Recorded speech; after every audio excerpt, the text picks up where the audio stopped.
Muy buenos días.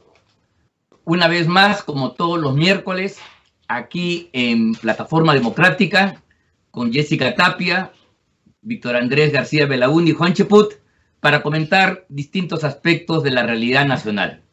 En esta oportunidad yo quisiera conversar con todos ustedes sobre un hecho que creo que es relevante. Nos hemos enterado a partir de la presentación de la hoja de vida del señor Vizcarra, el expresidente de la República Peruana, que hay un desbalance patrimonial entre la hoja que presentó al comienzo de ser gobernante allá en 2016 y la que presentó el año pasado a fines, el año 2020. Resulta que el número de propiedades ha crecido 4 veces más y el valor de este monto patrimonial ha pasado de 1,5 millones a casi 3,5 o 4.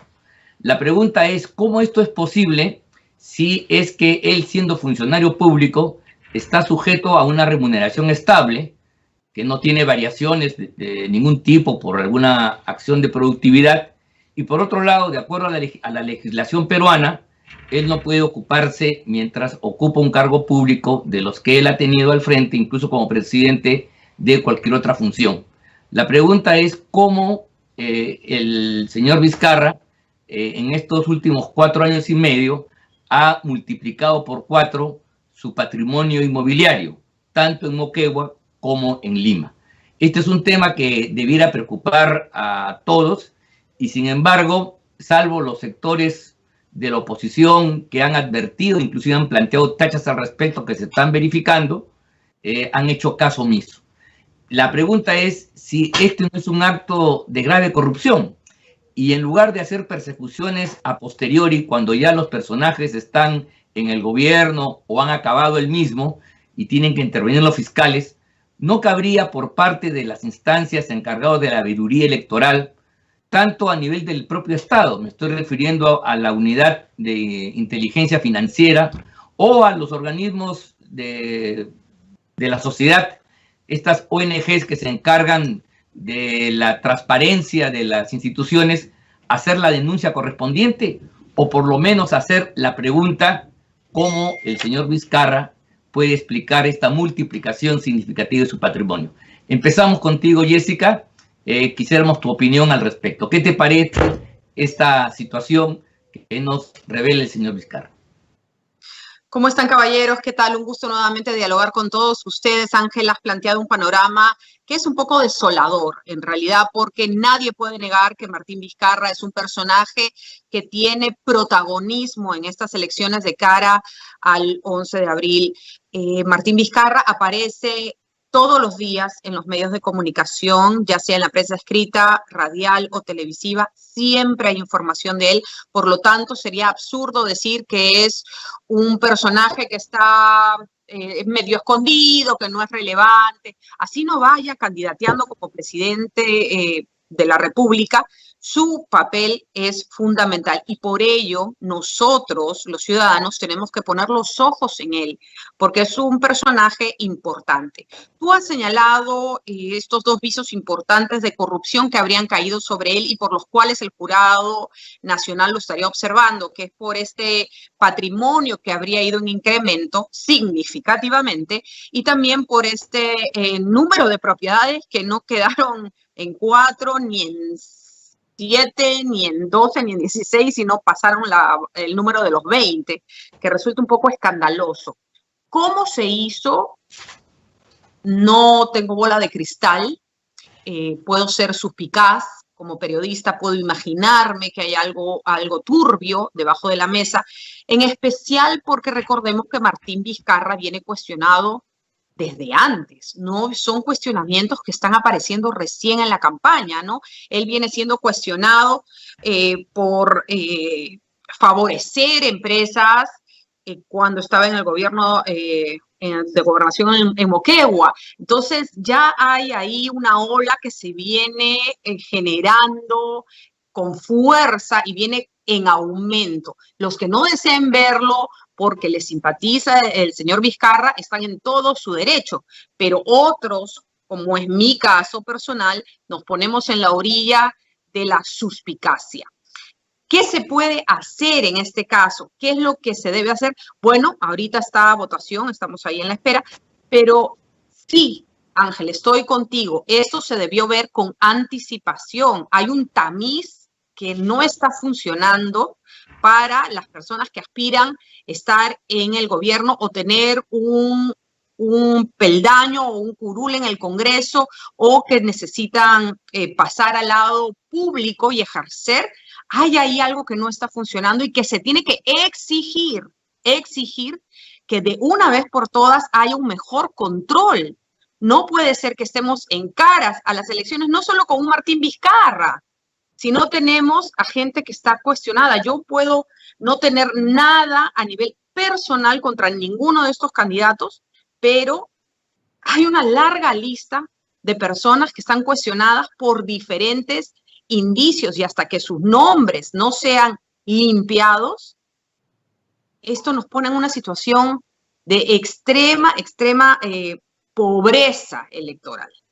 Y puedo decir todos los nombres, porque no solo está Martín Vizcarra, sino corriendo para presidenciales, está Keiko Fujimori investigada, está Daniel Urresti investigado, está Julio Guzmán investigado, ya ni sé cuántos más investigados, porque la lista es interminable. Entonces, ¿qué se tiene que hacer? Poner eficiencia en los controles de regulación para nuestros candidatos. No puede ser que el tamiz solo sea porque no lograron inscribirse en la página web y ahí cayeron varios. No, ¿y qué pasa con los que tienen investigaciones de corrupción? Que son muchísimos. Entonces, creo que como Perú, como país, no nos merecemos eso. Sí, sin duda alguna. Muy bien, en efecto, eso es. Pero Vizcarra, mira tú, ha sido el hombre hasta hace un par de meses, 2 meses y medio, el hombre más poderoso del Perú, sin duda alguna, por ser presidente de la República. Él era el jefe de Estado, el poder supremo de la República Peruana, sin duda alguna. Y el hecho de que haya sido desfenestrado y no lo sea ahora, no significa que automáticamente pierda ese poder. O sea, el grado de influencia que él tiene dentro del aparato del Estado por las múltiples relaciones que ha trazado, por la permanencia de mucha gente vinculada a su entorno gubernamental, hace que sea un candidato que, además de estas cosas que sabemos, juegue con ventaja en relación a los otros. Y el hecho que postule al Congreso de la República, no significa necesariamente que su posición de poder se menoscaba. Porque si nosotros hemos sido, y aquí te quiero preguntar esto a ti, Víctor Andrés, si nosotros hemos advertido el tipo de campaña que hace Vizcarra o que hace Somos Perú, que es la lista que lo lleva, el señor Vizcarra es el protagonista. Realmente el que ve la imagen entiende que el candidato principal es Vizcarra. Y hay un personaje que la acompaña, llamado Salaverry, que hace de mera sombra. Y dicen los expertos que la vocación de esta gente es tener una fuerte representación en el Congreso, que inclusive lo podría ungir dentro de los planes que tienen como presidente del Congreso. Y si eso sale con un candidato afín al cogollo vizcarrista, entonces estamos ante una reelección vizcarrista con otros términos. ¿Qué te parece a ti, Vitocho, esta apreciación? Bueno, es interesante lo que se ha planteado. Yo diría que, a ver, hay varios temas acá que están vinculados, ¿no? En primer lugar, Somos Perú, hoy día Somos Vizcarra. Lamentablemente, si Andrade viviese, se moriría. Pobre. Y esto parte del principio de que desaparecido Alberto Andrade, hubo un intercambio fuerte, en fin, unas pugnas por quedarse con el partido entre su hermano Fernando, los hijos de Andrade y otras personas vinculadas a Andrade. Y claro, al final los que pierden, siempre pasa, son los que pelean y los que vienen atrás es los que se quedan con las obras. Y eso es un poco lo que parece que ha pasado.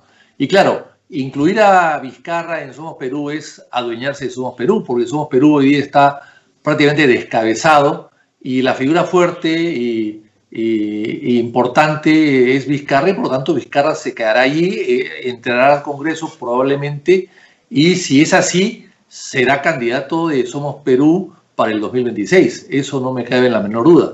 Ahora, yo creo que los políticos candidatos a la presidencia tienen que pasar por el Parlamento. No es posible dar una ley en ese sentido, evidentemente, pero yo estoy seguro que si los presidentes hubiesen pasado por el Parlamento antes, serían mejores presidentes y tendrían mejores relaciones con el Congreso. Belaúnde fue diputado y sin embargo nunca se le ocurrió cerrar el Congreso en su peor momento, del 63 al 68, cuando había una mayoría aplastante apro-odrista que derribaba ministros cada 5 meses. 5 meses ministros censurados. Se censuraron 2 gabinetes y más de 11 ministros en 5 años. Entonces, claro, pero Belaúnde había sido diputado y conocía el Parlamento, por lo tanto aguantaba al Parlamento. Y yo creo que el otro presidente que fue el presidente y que fue diputado también fue García, y quizás por eso también pudo manejarse mejor, aunque en el primer gobierno no lo necesitó porque tuvo una gran mayoría. Pero los otros presidentes que han sido presidentes y que no han pasado por el Parlamento, como Fujimori, cerró el Parlamento. No lo respetaba, lo ninguneaba, no le daba ninguna importancia. Igual Vizcarra tampoco pasó por el Parlamento, ni había sido ministro antes de Kuczynski, ni había tenido una relación cercana con el Parlamento, porque en Moquegua el Parlamento estaba muy lejos de Moquegua y actuaba solo en Moquegua. Entonces, esa falta de comprensión y falta de respeto y buscar el enfrentamiento al Congreso es de las personas que no conocen el Parlamento por dentro. Estoy seguro que Ollanta si hubiese sido diputado, sería bastante mejor presidente o relaciones con el Congreso, a pesar de que también tuvo cierta mayoría y ciertos contactos. Pero necesitarían menos operadores políticos en todo caso. Los presidentes que han tenido relaciones con el Congreso han sido mejores presidentes y se han llevado siempre mejor con el Congreso cuando han ejercido la presidencia. Así que yo creo que no está mal que los presidentes pasen por el Congreso antes, pero hacerlo después y bajo estas circunstancias me parece pues que es, la verdad, poco, no sé, deslucido, muy deslucido. Ahora bien, en el caso de los inmuebles que ha hablado Ángel, que me parece muy interesante, yo creo que Vizcarra no se dio cuenta, no valoró exactamente qué iba a pasar con Kuczynski, no sabía que Kuczynski iba a ser presidente. La verdad que todos dudaban que Kuczynski iba a ser presidente. Recuerdo que se presentó el 2006 y el 2011, le tocó las puertas a Acción Popular para ser candidato de Acción Popular a la presidencia y nadie le dio importancia, inclusive sus propios amigos, Arias Estela, Bazán Sender, que vivían en esa época, Gastón Acurio, no le dieron mucha importancia porque lo conocían muy bien y sabían pues que era un bonachón, ¿no? Un hombre, un buen relacionista público, pero no podía ser presidente de la República. Entonces, él ha sido candidato por segunda vez en el 2016 y la verdad que al principio tampoco nadie daba por él medio, y sin embargo, quizás por eso es que la declaración jurada de Vizcarra es muy light. Yo estoy seguro que él era corrupto antes de afiliarse a Vizcarra, a Kuczynski, quiero decir, porque él era parte del Club de la Construcción. Él ha sido apoderado de Graña Montero. Él ha construido para Odebrecht, para Obradinza, etc. O sea que él es parte de este Club de la Construcción que siempre se han beneficiado con obras públicas, no privadas. O sea, los constructores que se dedican a más obras privadas que públicas son los mejores constructores que hay, son más sinceros, más honestos porque compiten y venden su producto al público. En cambio, el constructor del Estado se vuelve, lamentablemente, en muchos de los casos, no todos, se vuelven pues traferos o coimeros o quieren quedarse como se quedó Odebrecht, que vino por una obra y se quedó pues 25 años. Y esto es así. Hay que recordar que en época de Odría tuvo 4 casas regaladas por los constructores. Una, la Casa del Capricho en Paracas, otra, la casa en San Bartolo, que nunca lo usó porque estaba en una punta, había mucho viento y se resfriaba. Otra, la casa en Vargas Machuca, que está al lado de lo que hoy día es el Comando Conjunto de la Fuerza Armada, lo que fue el Ministerio de Justicia, Ministerio de Guerra, al lado, a una cuadra del Estadio Nacional. Y la tercera casa y la gran casa, la casa de campo de 6 hectáreas, era lo que hoy día se llama el Fundo Día, que es propiedad de la Fuerza Aérea, es un club de la Fuerza Aérea. Bueno, esas casas fueron regaladas por escritura pública, por los constructores, Graña y Montero, Flores y Costa, los J. Camet de la época. Todos esos, por escritura pública, ahí están las fotografías, cómo le entregan las llaves en Palacio de Gobierno. O sea, es una vieja costumbre. Antes regalaban al presidente, en honor a sus méritos, una gran propiedad. el Fundo Odría, 6 hectáreas a propósito, hoy día en Monterrico son muy valiosas. A propósito, Odría acabó denunciado por esas 6 hectáreas de una manera casual, porque Odría ya de viejo le alquiló las hectáreas, no la casa, las hectáreas a un japonesito que cultivaba paltas. Y como Odría estaba viejo y senil, pensaba que las paltas eran de él y se metía a robar paltas. Y entonces el japonesito, harto de que Odría se meta a sacar sus paltas, lo denunció a la policía. Y acabó el Gel Odría de 80 años en la policía rindiendo su manifestación. Entonces, eso ha pasado antes en el Perú. Ahora ya la cosa es más sofisticada delictivamente hablando, ¿no? Ya hay comisiones, hay falsas comisiones, hay coimas, ya no es la escritura pública. Sí, pues. Ahora es sin recibo. Ahora es sin recibo, sin huella, sin fotografía, inclusive a veces sin presencia, a través de intermediarios, testaferros. Eso es lo que ha cambiado. Pero la verdad que en el fondo Vizcarra es parte de ese club que tiene esa vieja costumbre, lamentablemente. Entonces, él lo que ha hecho es poner lo que ha podido, lo que se le ocurrió. No había ninguna posibilidad, porque mientras no eres nadie, nadie te fiscaliza. El problema es cuando empiezas a tener algún tipo de notoriedad que empiezan a fiscalizarte. Ahora que se ha presentado otra vez, entonces ya tiene que decir todo lo que es, porque si no dice, claro, y no se dio cuenta que se encontró con Jenny Villaltoma, que le ha hecho la revisión total de todas sus propiedades y ha encontrado que hay una gran diferencia. Yo entiendo que además, lo único que ha hecho en 4 años es simplemente ganar lo que gana un funcionario público porque así lo ha declarado. Y el único sueldo extraordinario que ha tenido es como embajador en Canadá, que algo puede haber ahorrado, porque los embajadores de profesión, de carrera, suelen ahorrar, porque es parte de su jubilación. Pero el caso de Vizcarra de repente no ahorró nada, no sabemos. Pero aún así, eso no da la diferencia. Y hay una gran diferencia entre una cosa y la otra. Correcto. Juan, yo quería preguntarte, ¿qué significa para las próximas elecciones del 11 de abril y para el futuro del país que un personaje como Vizcarra, que ha sido declarado inepto moral por un voto masivo del Congreso de la República, que tenga un prontuario de juicios en marcha, de investigaciones por coimas, tráfico de influencias, que por otro lado, como se dice en el mundo, ¿no? Él es el responsable político de la muerte de miles y miles de peruanos, casi 100.000 peruanos, por la mala atención a la pandemia del coronavirus, y además responsable de la destrucción de millones de puestos de trabajo que han destruido y han empobrecido al país y a la gente. ¿Qué significa que este señor tenga la pretensión de seguir en la vida pública, seguir aspirando a la presidencia, manejar posiciones de poder, y peor aún, qué te parece que haya una permisibilidad por parte de las instancias electorales, por parte de la prensa sobornada y por parte de algún sector del empresariado complaciente con que la democracia peruana se envilezca cada vez más? ¿Qué te parece, Juan? Bueno, a mí me parece que hay un grave problema en la sociedad peruana.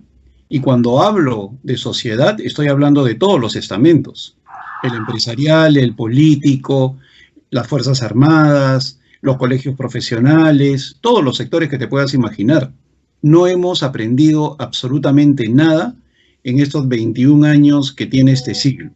Todos los presidentes que hemos tenido a partir del año 2001 están cuestionados por problemas de corrupción, todos sin excepción. Y ese solo hecho nos debería llevar a ser muy exigentes con todos los candidatos. Sin embargo, vemos que una persona que ha sido vacada, y cuando hablo de vacado, no estoy hablando de una figura general ni simple, sino del castigo político más extremo que tiene nuestra Constitución. Cuando una persona ha sido vacada y puede postular, significa que ni siquiera respetamos nuestros códigos, nuestra Carta Magna. O sea, somos una sociedad que ha involucionado, que ni siquiera es capaz de aprender de su error, que no tiene élites, que tiene un periodismo simplón, genérico, que utiliza mentiras como argumentos para justificar la descalificación, que tenemos a colegios profesionales que lamentablemente no dicen su verdad porque de repente algunos de sus miembros están haciendo consultorías, que tenemos una invasión en los medios de comunicación de opinólogos que se sientan a comentar y al día siguiente están sentados en el escritorio de un empleador que les pide que hablen en un sentido u otro, y así por el estilo. Y políticos de cuarto o quinto nivel, como el señor Vizcarra, que llega a la presidencia de casualidad, por eso lo coloco en ese nivel, o el señor Julio Guzmán, de quien Lucho Pázara en una entrevista en La República dijo de que él no podía entender cómo podía ser un candidato a la presidencia de la República, un personaje de tercer nivel. Entonces, no solo es el caso de Vizcarra, es el caso de Julio Guzmán, que de vivir en una casita humilde en el límite entre San Isidro y Miraflores, en una suerte de frente a un condominio en la calle Belén, ahora vive en un departamento de $3 millones, según lo que dice una versión periodística, en un condominio cerrado en la mejor zona de San Isidro, y nadie se cae de espaldas. Se alquila una casa de playa, se permite tener un coaching, nadie sabe sus ingresos, se jacta de ser un mantenido, y en el Perú eso no es un escándalo. Y después nos quejamos de que hay corrupción, y estos organismos de la sociedad civil que utilizan los nombres de la ética, de la moral o de la transparencia para justificar las líneas rojas que le ponen a la sociedad y que ellos señalan si alguien se pasa, pero sin embargo, cuando se trata de un amigo de ellos se callan en 1000 idiomas, permanecen calladas ante esta situación. Por favor, el problema del Perú es que su sociedad ha involucionado. No tenemos, como dice en un gran artículo Mario Vargas Llosa, un mandarín, una persona que en el momento extremo se coloque por encima del bien y el mal y diga, ese es el camino. Esos eran nuestros expresidentes. Eso podría haber sido Paniagua, eso podría haber sido Belaúnde, si estuvieran vivos, o Basadre, o el mismo Sánchez. Hoy día, ¿quién puede salir? ¿Quién es la persona a la cual miramos cuando en el Perú existe la confusión? No hay nadie. O sea, este es un problema social. Este es un problema de sociedad. Este es un problema de involución.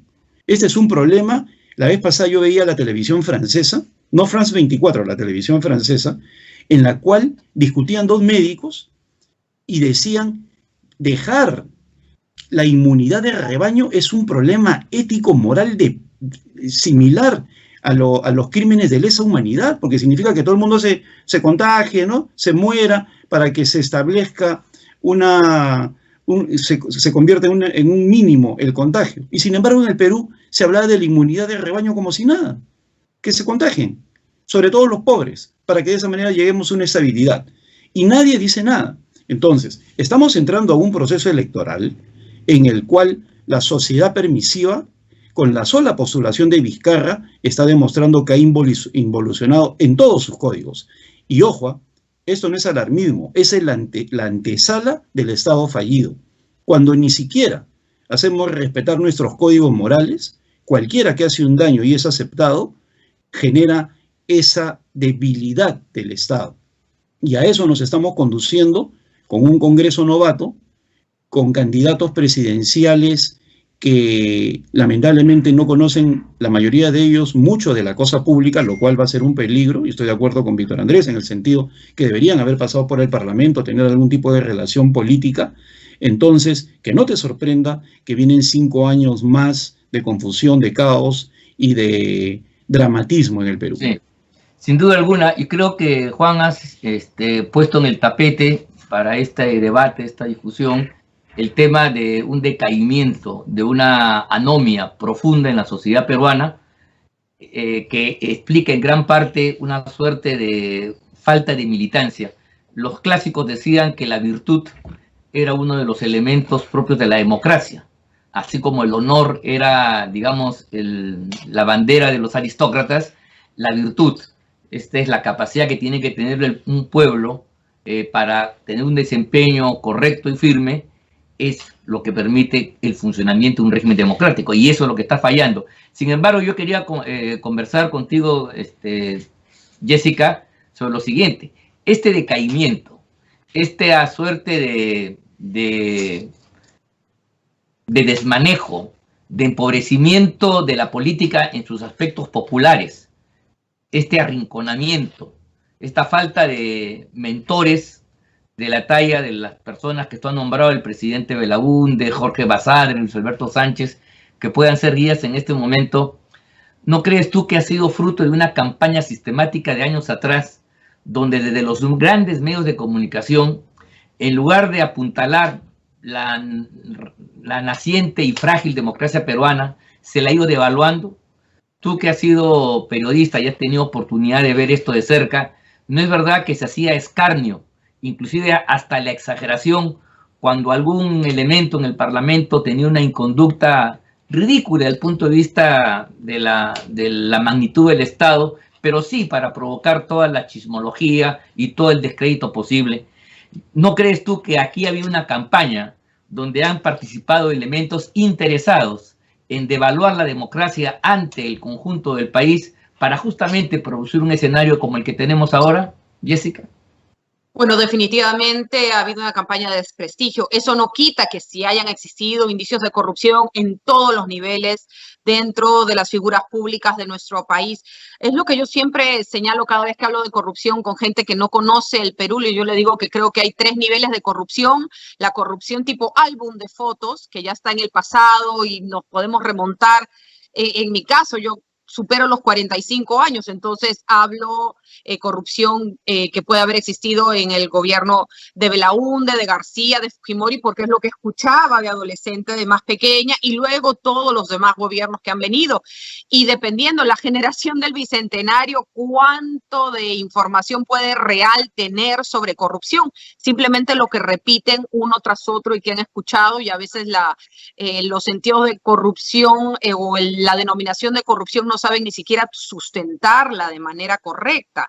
Entonces, sí, eso es innegable, pero también lo que tú dices, Ángela, hay una campaña sólida de desprestigio de las instituciones y yo creo que en especial del Congreso de la República.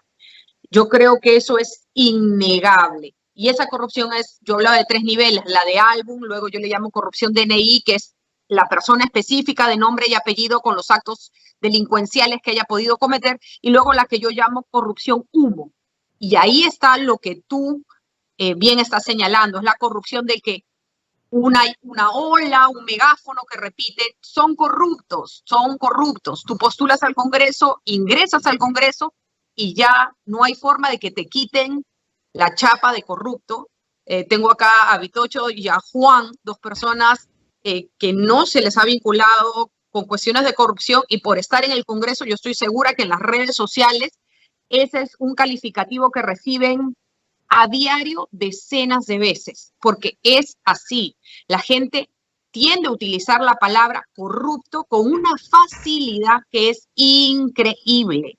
Entonces, esa campaña ha venido siendo alimentada por diferentes, no solo medios de comunicación, no voy a echarle solo la pelota, como se diría, a todos mis colegas, porque yo soy periodista y he estado mucho tiempo en medios de comunicación, pero a ONGs en particular, que tienen ciertos intereses bajo la mesa, gente que ya no está en medios de comunicación, pero fueron figuras muy importantes y luego asesoran, entonces tienen intereses subalternos. Recordemos, por ejemplo, no sé, cualquier nombre, Gorriti, por ejemplo, él daba entrevistas, creo que a la CNN, cuando salió Vizcarra, y él dijo que el motivo de la vacancia de Vizcarra fue porque él lideró la lucha contra la corrupción. Entonces, el tema de corrupción es una cosa que va y viene, es increíble. Es realmente increíble y sí, me da mucha lástima y mucho pesar que haya este manto de corrupción, porque lo que quieren los peruanos es gente honesta, gente eficiente, gente inteligente, porque hay que ser inteligente para ejercer una función pública y no meter las patas, para decirlo así en coloquial, y nadie, o muy pocos, mejor dicho, con esas características se quieren arriesgar, porque ya saben que van a salir con un sello de agua perenne. Y ahora tenemos unas elecciones con la gente que está corriendo, que yo no le resto méritos a todos, pero el nivel de candidatos es bastante cuestionable, ¿no? Estamos hablando ya, solo para redondear mi idea, de todo. Yo hace un momento señalé los cuestionamientos a los candidatos presidenciales, pero por favor, creo que todos han leído una candidata al Congreso detenida con droga, con 11 kilos, otra metiéndose una blusa en una cartera. Entonces, hablas de niveles de corrupción desde delincuenciales hasta obras públicas, hasta cosas mínimas, pequeñas, pero todo cuenta a la larga. ¿Qué gente estamos metiendo o qué gente pretendemos meter al Congreso y a la Casa de Pizarro? Muy bien, en efecto. Has hablado del Congreso. Yo quería preguntarte a ti, Víctor Andrés, lo siguiente. El Congreso de la República es grande por el número de representantes que tiene en relación al Ejecutivo, digamos, me refiero al presidente versus el Congreso. Sin embargo, la participación del Congreso, del Parlamento, no llega al 0.6% de todo el presupuesto público. Esto es, cuando Odebrecht opera, no lo hace en el Parlamento, lo hace en el Poder Ejecutivo. Y sin embargo, tú que has sido parlamentario, ¿cómo explicas esta campaña de satanización por parte de algunos medios interesados, fundamentalmente al Congreso de la República? Las críticas que se hacían era por comprar televisores, disque, para ver los partidos de fútbol del Mundial, porque compraron demasiados ramos de flores para las ceremonias públicas, o porque en el mes de octubre, tú sabes, Jessica, y tú sabes también, se compraba turrones para el Señor de los Milagros. Bueno, ahora se compran quequitos. Correcto, pero ese tipo de comparaciones revela dónde se pone la puntería y con qué propósito. O sea, está bien luchar contra la corrupción, pero cuando la corrupción se convierte en una bandera para destrozar el régimen y las instituciones democráticas, hay el problema. ¿Qué te parece, Víctor Andrés? Bueno, tú has hecho una pregunta que requiere un debate de semanas, no de días, no de minutos, de semanas. A ver, ¿por dónde empezamos? Yo te diría que el Congreso, primero que no es grande, 130 personas de 32 millones de habitantes es muy pequeño, ¿no? Es demasiado pequeño. Quizás por eso, hacer tan pequeño es más factible manipularlo, comprarlo, digitarlo, destruirlo con una campaña, ¿no? Si tuviese más miembros y 2 cámaras, sería mucho más complicado destruir al Congreso. Pero es un Congreso finalmente pequeño y por lo tanto es débil. Yo creo que eso fue herencia del fujimorismo fatal. Ahora bien, en el caso de la corrupción es cierto, no maneja presupuesto. Es decir, el robo está en el gobierno. Quien maneja el presupuesto está sujeto siempre a que se le caiga un sol por el camino. Eso siempre es verdad. Eso siempre es verdad. Alcaldes, gobernadores, ministros, presidentes de empresas públicas, etcétera, etcétera, etcétera. El Congreso no maneja presupuesto salvo tu propio sueldo. No maneja nada más que eso. Con tu sueldo puedes hacer algunas cositas, pero nada más. Y entonces, el tema de Odebrecht es un tema mucho más grave. Odebrecht es el único negocio, negociado, o coima, o mafia, o cartel que en el Perú ha durado 4 o 5 gobiernos. En el Perú ha habido una corrupción focalizada en una persona o en un gobierno. Yo recuerdo que en una persona, Martínez Macera, Napoleón Martínez Macera, por ejemplo, fue desaforado de la Cámara de Diputados en el año 65, 66 por importar con pasaporte diplomático 10 Mercedes-Benz. Pero es uno de los casos que hay, de los poquísimos que hay un delito de función de esa naturaleza. Entonces, ¿pero qué pasa? Lo que ha pasado aquí es que esta vez ha habido una comisión Lavajato que con todos sus defectos ha empezado a escarbar mucho. Y entonces le han caído con todo, porque no incluía a García o no incluía a Keiko. A Keiko no la podía incluir porque no había sido gobierno. Estamos hablando de contratos y no había sido gobierno. Estamos hablando de gente que ha contratado con Odebrecht. Y contrata con Odebrecht los funcionarios del Estado. Y el caso de García sí se le incluyó lógicamente al final. Pero en todo caso, por eso, con esa excusa, había que atacar. Y solamente se revisaron 11 contratos de los 44 que había con Odebrecht. Y los 11, 6 o 7 eran manifiestamente corruptos. Entre ellos el gasoducto, la interoceánica, Olmos, etcétera, etcétera, el tren eléctrico, etcétera, etcétera. Pero entonces, con la excusa de que no está una persona o la otra, quisieron de alguna manera bajar el trabajo de la Comisión Lavajato, que creo que fue importante. Ahora bien, es cierto que el Congreso, los congresistas, muchos de ellos, quieren trabajar para sus pueblos y quieren llevarle a sus pueblos algo. Y no es que como época pasada donde tú podías llevar dinero a tu pueblo y hacer una carretera. Recuerdo que en época de Leguía, por ejemplo, año 28, 29, Leguía le entregaron la plata a un diputado por Arequipa para que haga una carretera a su pueblo Catahuasi, en la provincia de Unión. Bueno, y Leguía se enteró después que, oiga, señor, me dicen que el diputado fulano de tal no se llevó la plata a su bolsillo, pero no ha hecho la carretera. Entonces, lo llamó, le preguntó y no, le dijo, señor presidente, yo le aseguro que la carretera está hecha, yo le voy a traer pruebas.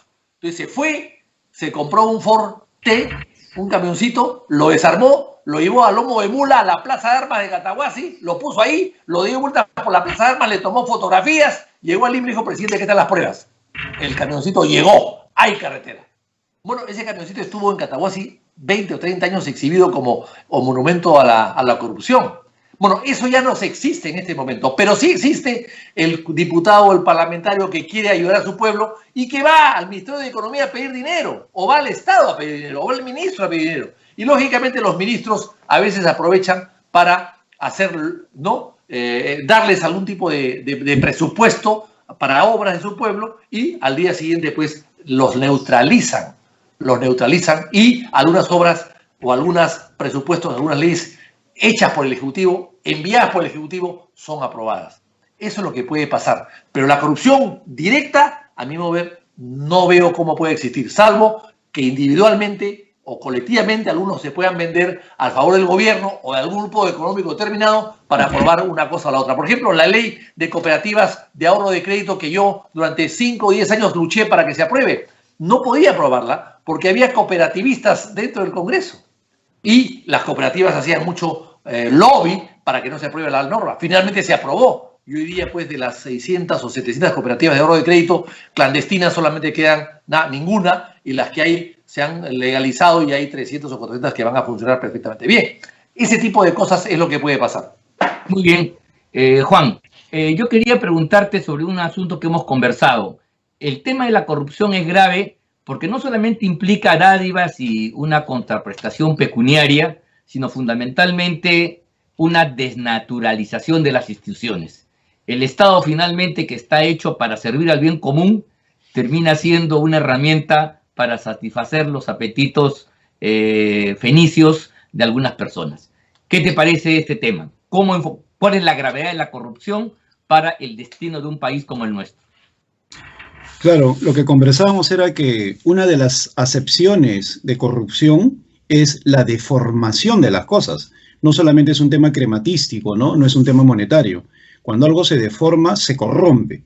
Y en ese sentido, la forma como se comportan algunas instituciones están demostrando de que sin existir una dádiva de por medio, se han corrompido, ¿no? Entonces, cuando nosotros vemos el comportamiento, por ejemplo, del Jurado Nacional de Elecciones, que por cuestiones burocráticas puede dejar de lado la opción electoral de un determinado partido, o que permite la misma postulación de Vizcarra a pesar de los antecedentes, pues es un órgano que está deformado en la función para la cual ha sido originado, ¿no? Según la Carta Constitucional. Y ese es un proceso sistemático que viene desde hace bastante tiempo y que se ha instalado en el Perú. Hay un bajísimo nivel de institucionalidad. Una institución no es otra cosa que una regla de juego permanente en el tiempo, según Huntington, ¿no? Y acá no hay reglas de juego permanentes en el tiempo. Las cosas cambian según el postor, según el protagonista, según la persona. Lo que es bueno para uno es malo para otro y así inversamente o sucesivamente según el que esté en el medio. Y es por eso que no hay predictibilidad.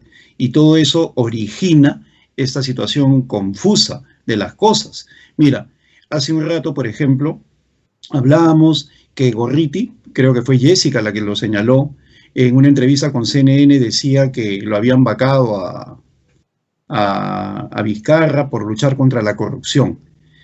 Hay una promoción, me comentaban unos amigos abogados, yo soy ingeniero, no soy abogado, hay una promoción, la del año 75 de la Universidad Católica, que está planteando un proceso judicial contra quienes sacaron a Vizcarra porque vulneraron sus derechos.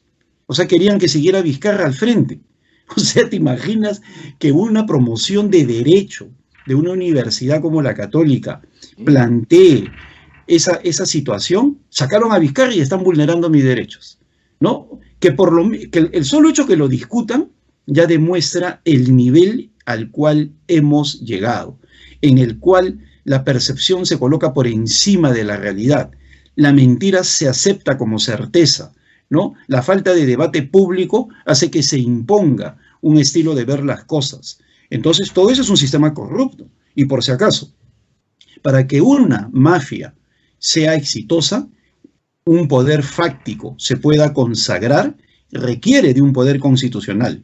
Si los narcos en algún momento mandaron en países como Colombia o México, fue porque pactaron o con la presidencia, o con el Congreso, o con el Poder Judicial. Igual la mafia en Italia.